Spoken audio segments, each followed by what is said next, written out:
jadi kan aku tuh ini kronologi aku taunya kapan ya. Aku taunya itu kemarin tuh kan aku di BAP itu di Polda terkait laporan dari dia Q itu kasus mobil juga. Kan dia ngelaporin dua ya, perdata sama pidana. Yang perdata pas aku lagi di BAP itu aku dengar kabar bahwa aku kalah katanya. Terus infonya itu aku harus mengganti rugi secara berentet ya. Jadi aku, Aca, dan suami aku itu diminta untuk membayar secara berentet itu 43 juta rupiah. Itu harus dibagi 3. Ya kalau mau dibilang kecewa ya sudah pasti, semua orang pasti pengen menang. Cuman semua aku balikin lagi ke kawah aja aku sudah berusaha yang terbaik. Tapi yang pasti aku nggak akan banding, karena buat aku banding ngadep ketemu mereka aja males gitu loh, apalagi urusan lagi sama mereka. Buat aku sih nggak, udah cukup lah. Kalau ngerasa nggak adil, udah pasti aku ngerasa nggak adil. Aku ini kan udah ketipu ratusan juta, terus lagi apa namanya dijelek-jelekan di media, yang dibilang bawa-bawa tuh namanya ratu-ratu bohong segala macem gitu. Terus aku harus membayar ganti rugi yang harusnya tuh agak logis sih di aku ya, karena aku agak bingung nanyanya gini, dihitung 43 juta berarti tuh karena dari mana? Katanya tuh diambil dari, aku dihitungnya tuh nyewa mobil itu tuh sebesar 500.000 per hari, terhitung dari mereka bikin laporan sampai putusan.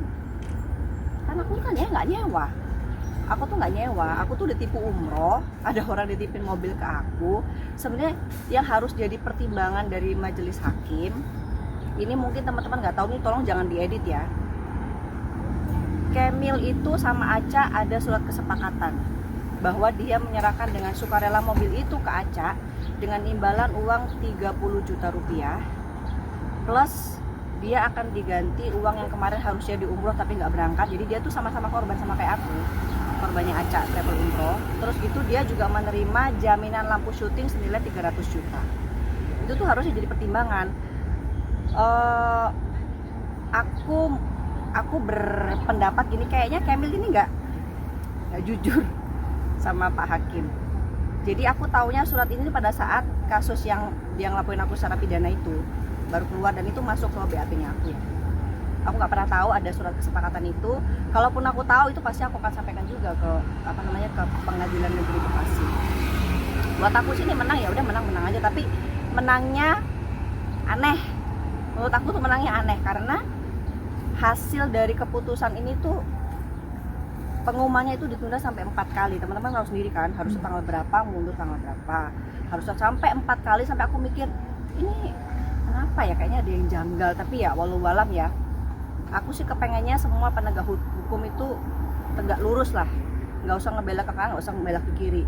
Kan udah jelas pada saat aku BAP di Polda itu, aku tuh sebenarnya datang belum dapat surat apa-apa loh. Aku tuh datang inisiatif. Tapi yang anehnya, mohon maaf nih, ada info bahwa Kemil ini tahu kalau aku tuh lagi di Polda di BAP. Harusnya itu nggak boleh. Karena aku datang bukan karena adanya surat apapun, entah itu surat undangan atau apapun tuh nggak. Aku datang inisiatif karena pihak kepolisian tuh bilang katanya ayo cepetan datang, karena kan suami kan ada panggilan kedua baru bisa datang karena lagi ada urusan kan. Pihak polisi tuh bilang gini, ayo cepetan soalnya kita diancem nanti takut diviralkan katanya gitu. Buat aku sih ngapain takut viral kalau tegak lurus gitu loh. Karena buat aku semua orang tuh bisa memviralkan suatu kasus gitu ya, bisa memviralkan suatu berita. Kemil bisa memviralkan, aku juga memviralkan, netizen juga bisa memviralkan, semua pihak itu bisa memviralkan. Cuman aku berharap pihak kepolisian, pihak pengadilan, semuanya pihak penegak hukum tuh aku pengennya tegak lurus aja. Dia dengan opini dia, aku dengan opininya aku, kita masing-masing merasa punya pembenaran. Biarkan pihak penegak hukum ini menjadi penengah, yang salah dihukum sesuai dengan kesalahannya, yang benar ya tolong jangan dibikin salah gitu aja. Tapi kembali lagi untuk masalah putusan, aku tidak akan banding. Buat aku percuma juga banding, kita makan waktu,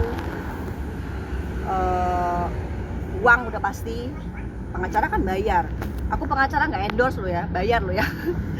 Jadi buat aku tenaga juga, pikiran, jadi wasting time banget, buang-buang waktu gitu. Jadi nggak masih banyak hal baik yang bisa aku lakukan daripada ngurusin hal yang kayak gini. Walaupun memang tapi nanti harus bayar ini ya, kalau memang suruh bayar ya bayar aja gitu.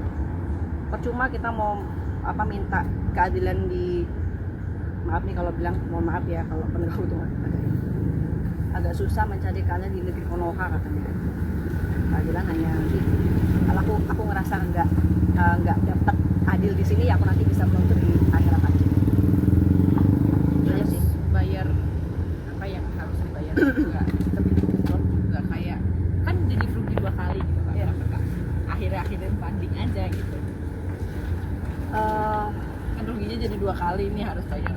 Mencari kepuasan ke manusia tuh kayaknya nggak ada habisnya ya. Jadi buat aku, iyalah, kita mau nyari apapun di dunia ini nggak akan ada puasnya. Kita udah ketipu. Aku tuh gini, aku nih udah ketipu, dijelek-jelekin, masih harus bayar, masih kurang apes, gimana lagi hidup aku ini. Tapi ya udahlah, semua hal yang terjadi dalam hidup aku tuh aku yakin banget itu yang terbaik buat aku endingnya nanti. Aku selalu berpikiran positif. Oke, sekarang aku digempur habis-habisan nih diri aku, dari mulai nama baik dijelek-jelekin, dari mulai ekonomi aku namanya kita modal kan butuh ongkos segala macem ya, itu juga terkuras juga. Aku anggapnya adalah ini mungkin sedikit hisab di dunia gitu ya katanya ya. Pokoknya aku berharap, aku selalu doa, ya Allah, apapun yang Allah kasih ke aku sekarang, aku minta ending yang terbaik, yang terindah buat aku dan keluarga aku. Udah gitu aja. Kalaupun orang kalau mereka beryuforia dengan aku menang ya, itu terserah mereka aja.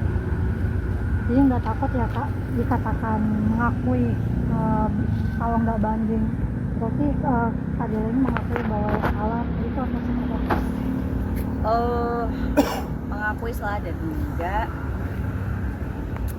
aku mau ngomong A juga percuma kalau sama mereka, mau ngomong B juga percuma. Kita ngomong bener tapi kalau orang bilang kita salah, semua orang tuh kan punya sudut pandangnya berbeda-beda. Aku mau ngomong gue ini bener tapi ada orang bilang enggak, lu ada salahnya, percuma juga.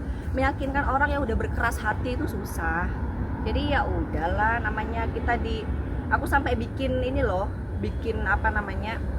di Instagram ya, di media sosial aku sampai bikin hashtag viral for justice, karena aku ngerasa ya di negeri kita ini kayaknya sesuatu tuh harus viral dulu, baru diusut tuntas sampai ke akar-akarnya, baru bisa dapat hal yang seadil-adilnya kalau viral. Ya sekarang gini, barangnya ada 2 kasus yang berbeda, sama-sama nyolong duit rakyat, dihukum sekian tahun, nyolong petani nyolong ayam dihukum sekian tahun. Tapi nyolong ayam nggak dapat tuh kayak macam keringanan hukuman 17 Agustus, tapi yang koruptor dapatnya itulah kayaknya ya percuma juga.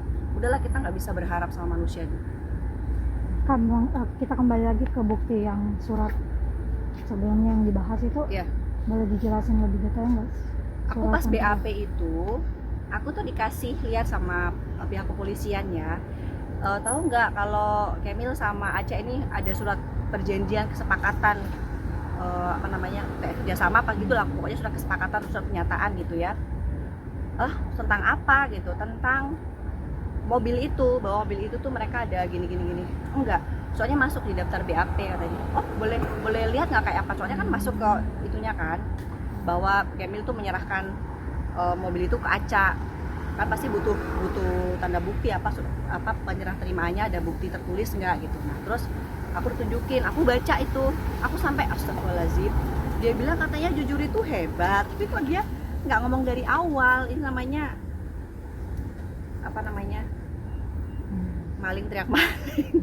Istilahnya ya, kalau bahasa kita orang-orang yang bodoh ini bilang katanya maling teriak maling. Dia bilang jujur hebat, aku disuruh jujur, aku udah jujur loh. Apapun yang aku alami, aku udah berusaha seterbuka mungkin, wise mungkin. Aku berusaha untuk tidak menahan bibir aku tuh sudah sebisa mungkin aku tuh nggak kepengen lo nyakitin orang, nggak pengen lo aku menghina orang, walaupun aku dibilang oh gila ya artis tua apa ya nggak laku segala macam, terserah bodo amat gitu. Yang penting aku nggak perlu pembuktian ke dia kok. Kalau kamu makanya gini, kalau kamu kepengen orang jujur ya kasih contoh dulu, lu jujur dulu gitu, jangan maksa orang jujur tapi sebenarnya lu nggak jujur.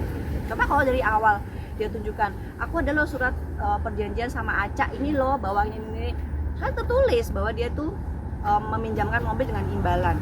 Dan mohon maaf nih, mobil yang dia tuh kan mobil masih nyicil dan belum lunas kan, berarti kan kalau secara hukum itu kan sebenarnya mobil bukan sepenuhnya hak milik dia kan, karena mobilnya masih punya leasing, tapi bisa dipindah tangankan dengan mendapat keuntungan tuh sebenarnya kan nggak boleh gitu.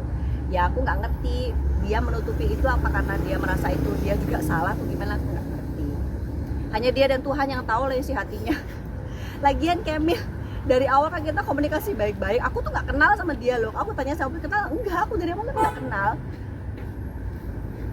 Lagi nih, aku dan Kemil ini kan sama-sama orang di entertain. Banyak pihak-pihak yang sebenarnya kepengen memanfaatkan kami gitu. Udah ya waktu lah, setiap ada kasus viral dia mah ada aja. Gak ada kasus lain ya bro. Gitu, jadi aku sebenarnya menyayangkan sih gini. Coba kalau misalnya kamu bisa lebih wise, bisa lebih sabar. Aku tuh padahal bilang loh, aku tuh bukannya nggak mau ngurusin kasus mobil, enggak. Aku tuh diem karena aku kepengen, bukan karena aku takut, enggak. Dan aku bukannya berbelit-belit juga enggak. Aku cuma pengen ayo kasus umroh dulu, karena nanti kasus mobil ini pasti akan ke bawah juga. Karena kan mobil ini kan dipakai sebagai tipu muslihatnya Aca untuk supaya aku nggak gimana loh gitu kan. Jadi udah sabar aja gitu. Akhirnya kan karena dia nggak sabar, mungkin dia dikomporin juga nggak ngerti ya, karena dia nggak sabar, dia nggak mencoba untuk berpikir jernih. Udah panas duluan. Namanya orang kalau udah mulai mungkin dia ngerasa udah panik, terus gitu ada yang ngompor-ngomporin, mungkin aku nggak ngerti. Terus akhirnya dia jadi begini. Cari teman itu susah Emil, cari musuh tuh gampang banget. Tinggal kamu berbuat seperti ini aja kamu udah nambah musuh. Kamu mengucap gini aja, yang sakit hati dengan kamu mengatain aku gini gitu, dengan Hermanto ngatain aku gini gitu, yang sakit hati bukan cuma aku, berarti kamu sudah menambah banyak musuh. Aku udah pasti aku sakit hati, nggak mungkin aku mau berteman sama kamu. Anak-anak aku udah pasti, anak-anak suamiku udah pasti, saudara-saudara aku udah pasti, orang tua aku udah pasti banget gitu. Jadi ngapain sih kayak gini-gini tuh, ngapain gitu loh. Cobalah untuk sabar, ruas. Aku bukannya bilang aku nggak sabar, aku pernah marah-marah ya. Tapi aku marah-marah bukan karena apa, karena aku ngerasa please sabar dulu, mama gue lagi sakit loh, bisa nggak sabar dulu, kita selesaikan yang kasus yang paling besar dulu gitu loh. Kemarin juga mohon maaf nih teman-teman wartawan ya, aku juga sebenarnya agak kesel aku sama kalian tuh ya. Kasus umroh itu ditahan-tahan, pemberitaannya nggak terlalu di blow up, tapi kasus mobil dikejar-kejar. Jadi mungkin kalau aku nilainya mungkin gini ya, kalau kasus mobil ini kan berisik ya kan. Kalau kasus umroh tuh kan yang berisik kan cuma aku doang, yang ini kan nggak mau tampil gitu ya. Ya oke, tapi tolonglah, kalau kasus umroh ini kan menyangkut hajat hidup orang banyak, yang dizolimi kan bukan cuma aku. Kalau kasus mobil itu kan yang merasa dizolimi itu kan cuma Kemil doang gitu. Tolong yang nggak semuanya pemberitaan harus yang komersil lah, tolong pakai hati nurani juga. Nggak semuanya berita itu ya adanya media itu kan sebagai penghubung antara kita sama orang-orang, biar tahu, biar jadi pembelajaran gitu loh. Jadi jangan melulu kasus-kasus yang sebenarnya nggak terlalu penting juga gitu loh. Itu ya pengertiannya teman-teman ya, Pak produser dan Ibu produser ya, jangan pilih yang komersilnya aja. Kak, terkait yang di Polda kemarin